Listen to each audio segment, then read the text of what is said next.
Hello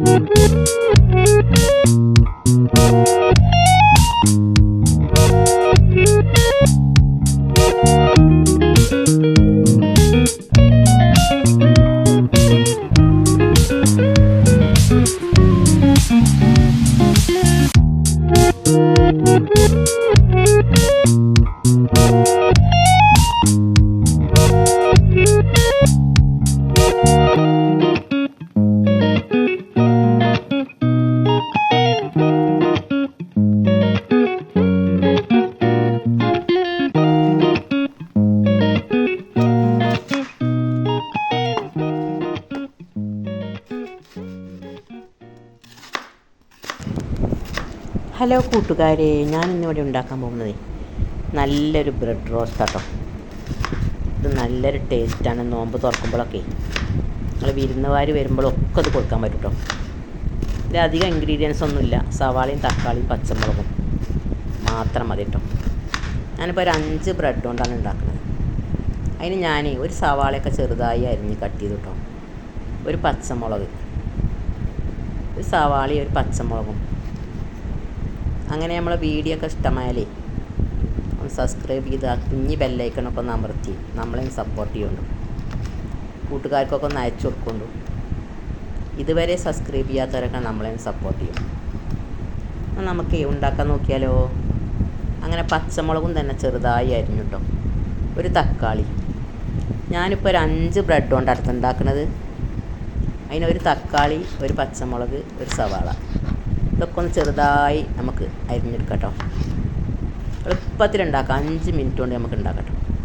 വിരുന്നുകാരൊക്കെ വരികയാണെങ്കിലും നമുക്ക് നോമ്പ് തുറക്കുമ്പോൾ ജ്യൂസിൻ്റെ കൂടെയൊക്കെ കഴിക്കാനൊക്കെ നല്ലതാണ്. നല്ലൊരു ടേസ്റ്റ് കേട്ടോ.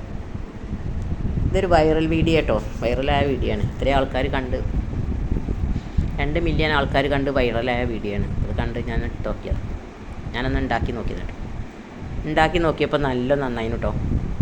ഇനി നമുക്ക് 2 മുട്ട ഉടച്ച് പാരാം ഒരു പാത്രത്തേക്ക്. ഇതിപ്പോൾ 5 ബ്രെഡ് കൊണ്ട് ഉണ്ടാക്കാൻ 2 മുട്ട മതി കേട്ടോ. അങ്ങനെ ആ മുട്ടയൊക്കെ നല്ലോണം ഒന്ന് ഉടച്ച് കൊടുക്കാം നമുക്ക്. കട്ടയൊക്കെ ഉടച്ച് നല്ലോണേ. എന്നിട്ട് നമുക്ക് അതിൻ്റെ സവാള, പച്ചമുളക്, മല്ലിയിലയും വേണം കേട്ടോ. ഒരു നുള്ളുപ്പ്, ഉപ്പൊക്കെ പാകത്തിന് ഇട്ട് കൊടുത്താൽ മതി കേട്ടോ. അപ്പോൾ അധികം ആകരുതേ. ഇത് നമുക്ക് നല്ലോണം അത് ഉടച്ചെടുക്കാം. മുട്ടയൊക്കെ നല്ലോണം ഉടച്ചിട്ടേ നമുക്കതിക്ക് ബാക്കിയില്ല നമ്മൾ അരിഞ്ഞ് വെച്ച സവാള, തക്കാളി അതൊക്കെ ഇട്ട് കൊടുക്കാം. കുറച്ച് കാശ്മീരി ചില്ലി ആട്ടോ ഇട്ടിരിക്കുന്നത്. മുളകും പൊടി വേണമെങ്കിൽ ഇട്ടോളി. എരിവ് പറ്റുന്നവർക്കാണെങ്കിൽ ഞാൻ ഇപ്പോൾ കാശ്മീരി ചില്ലിയാണ് ഇട്ടിരിക്കുന്നത്. മുളകും പൊടി ഇടുകയാണെങ്കിൽ കുറച്ച് ഇട്ടാൽ മതി. ഓൾറെഡി ഇതിൽ നമ്മൾ പച്ചമുളക് ചേർക്കുന്നുണ്ടല്ലോ. അപ്പോൾ പിന്നെ ചെറിയ കുട്ടികളൊക്കെ ഉണ്ടെങ്കിൽ ഓൽക്കൊന്നും ഇത് ഇഷ്ടാവില്ല. നമുക്കൊന്നും തന്നെ നോമ്പ് തുറക്കുമ്പോൾ വല്ലാതെ മുളക് നല്ലതല്ലല്ലോ. അങ്ങനെ സവാള ഇട്ട് കൊടുത്തു കേട്ടോ. ഇതൊക്കെ നല്ലോണം ഇളക്കി നമുക്ക് തക്കാളി പച്ചമുളക് കൂടി ഇട്ട് കൊടുക്കാം. ഇത്ര പണിയുള്ളൂ കേട്ടോ. എളുപ്പത്തിൽ ഉണ്ടാക്കാൻ പറ്റും. നമ്മൾ നോമ്പൊക്കെ തുറക്കണമെങ്കിൽ ഒരു 5 മിനിറ്റ് മുന്നേ ഉണ്ടാക്കിയത് ചൂടോടെ അങ്ങോട്ട് കഴിക്കുകയും ചെയ്യാം.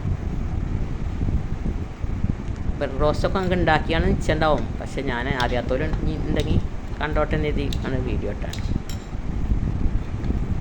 ഇങ്ങനെയൊക്കെ ഒന്ന് ഉണ്ടാക്കി നോക്കി നിങ്ങൾ. ബ്രെഡ് റോസ്റ്റൊക്കെ പല വിധത്തിലുണ്ടാക്കുമല്ലോ. ഇതിങ്ങനെ ഉണ്ടാക്കിയപ്പോൾ നല്ലൊരു ടേസ്റ്റ് ഉണ്ടോ. ചൂടോടുകൂടെ കഴിക്കാൻ വേറെ ഒന്നും വേണ്ട. ജ്യൂസിൻ്റെ കൂടെ വയറൊക്കെ അവിടെ നിറയും നമുക്ക്. അങ്ങനെ ഇതൊക്കെ നല്ലോണം ഇതിൽ ഇളക്കി യോജിപ്പിച്ചിട്ടേ നമുക്കൊരു നോൺ സ്റ്റിക്കിൻ്റെ ചട്ടി അടുപ്പത്ത് വെച്ചിട്ട് അതിലൊക്കെ ഒന്ന് റോസ്റ്റ് ചെയ്തെടുക്കാം കേട്ടോ. ഞാനിപ്പോൾ ഇതിൽ ഓയിലാട്ടോ ഒഴിക്കുന്നത്. നിങ്ങൾ നെയ്യ് വേണമെങ്കിൽ ഒഴിച്ചോളി. നെയ്യ് ഒഴിച്ചുമ്പോൾ ഒന്നും കൂടി ടേസ്റ്റ് ഉണ്ടാവും. ഓയിലൊന്നും അധികം ഒഴിക്കണ്ട കേട്ടോ. കുറച്ച് ഒഴിച്ചു കൊടുത്താൽ മതി. അങ്ങനെ നമ്മളെ ചട്ടിയൊക്കെ നല്ലോണം ചൂടായി വരുമ്പോൾ ഫ്ലെയിമൊക്കെ ഒന്ന് ചെറുതാക്കി വെക്കണം കേട്ടോ. ഫ്ലെയിം വല്ലാതെ കൂട്ടിയാലേ കരിഞ്ഞ് പോകും. ഇതിപ്പോൾ അങ്ങനെ മുക്കുമ്പോൾ അതിമ വല്ലാതെ കിട്ടണില്ല. നമുക്ക് ചട്ടിയിലിട്ടിട്ട് അതിൻ്റെ മുകളിൽ സ്പൂൺ കൊണ്ട് കോരി വയ്ക്കാം കേട്ടോ. 2 ഭാഗത്തും ഒരു ഭാഗം നല്ലോണം പൊരിഞ്ഞ് വരുമ്പോൾ മറിച്ചിട്ടിട്ട് മറ്റേ ഭാഗത്തും കൂടി ഒഴിച്ചു കൊടുക്കുക. നല്ല ഇതിപ്പോൾ ഞാൻ ഫ്ലെയിമൊക്കെ നല്ലോണം ലോ ഫ്ലെയിമിലാക്കിയിട്ടുണ്ട് കേട്ടോ. അല്ലെങ്കിൽ അടി കരിഞ്ഞു പോകുള്ളൂ. ഇതൊന്ന് മറിച്ചിട്ടിട്ടേ നമുക്കതിൻ്റെ മുകളിൽ ഈ കൂട്ട് അതിൻ്റെ താഴെ ഭാഗത്തും കൂടി സ്പൂൺ കൊണ്ട് ഒഴിച്ച് കൊടുക്കാം കേട്ടോ. അങ്ങനെ 2 ഭാഗവും മറിച്ചിട്ടുങ്ങാണ്ട് കരിഞ്ഞ് പോകാതെ എടുക്കുക കേട്ടോ.